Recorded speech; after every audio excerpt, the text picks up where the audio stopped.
കക്കൂസ് കുപ്പി ഉണ്ടെന്നുണ്ടെങ്കിൽ അതിൻ്റെ അടപ്പിൽ ഇതുപോലെ ചെറിയൊരു പിന്ന് നല്ലോണം ഒന്ന് ചൂടാക്കിയതിന് ശേഷം ഇതുപോലൊരു ഹോളാക്കി കൊടുക്കുക കേട്ടോ. എന്നിട്ട് നമ്മൾ പിന്നെ ഒരു ബഡ്സ് എടുത്തിട്ട് അത് പകുതി കട്ട് ചെയ്തിട്ട് അതിൻ്റെ പകുതി പോർഷൻ ഇതുപോലെ അതിനകത്തേക്ക് ഇട്ട് കൊടുത്തിട്ട് ഈ കുപ്പി നിറച്ചും വെള്ളമാക്കി കൊടുക്കുക. എന്നിട്ട് നമ്മൾ അതിലേക്ക് ഒരു സ്റ്റിക്ക് ഇതുപോലെ ഈ വീഡിയോയിൽ കാണുന്ന പോലെ ഇങ്ങനെ ഒന്ന് വെച്ച് കൊടുത്തിട്ട് ഇൻസുലേഷൻ ടേപ്പ് ഉണ്ടെന്നുണ്ടെങ്കിൽ ഇൻസുലേഷൻ ടേപ്പ് നമ്മളിതുപോലെ ഒന്ന് ഒട്ടിച്ച് കൊടുക്കുക. ഈ ഒരു രീതിയിൽ നന്നായി ഒന്ന് ഒട്ടിച്ചു കൊടുക്കുക. കാരണം ഇത് കറക്റ്റായി ഒന്ന് നിൽക്കാൻ വേണ്ടി ഒട്ടിച്ചു കൊടുക്കുക കേട്ടോ.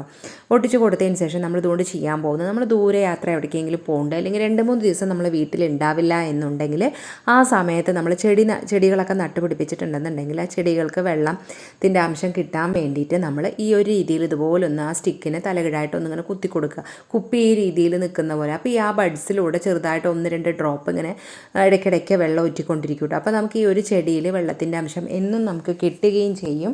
അപ്പോൾ നമ്മൾ എവിടേക്ക് പോയാലും നമുക്ക് ചെടി നനയ്ക്കാനുള്ള ആ ഒരു ബുദ്ധിമുട്ടുണ്ടല്ലോ, ആ ഒരു പ്രശ്നം നമുക്ക് പരിഹരിക്കാനായിട്ട് നമുക്ക് സാധിക്കും കേട്ടോ.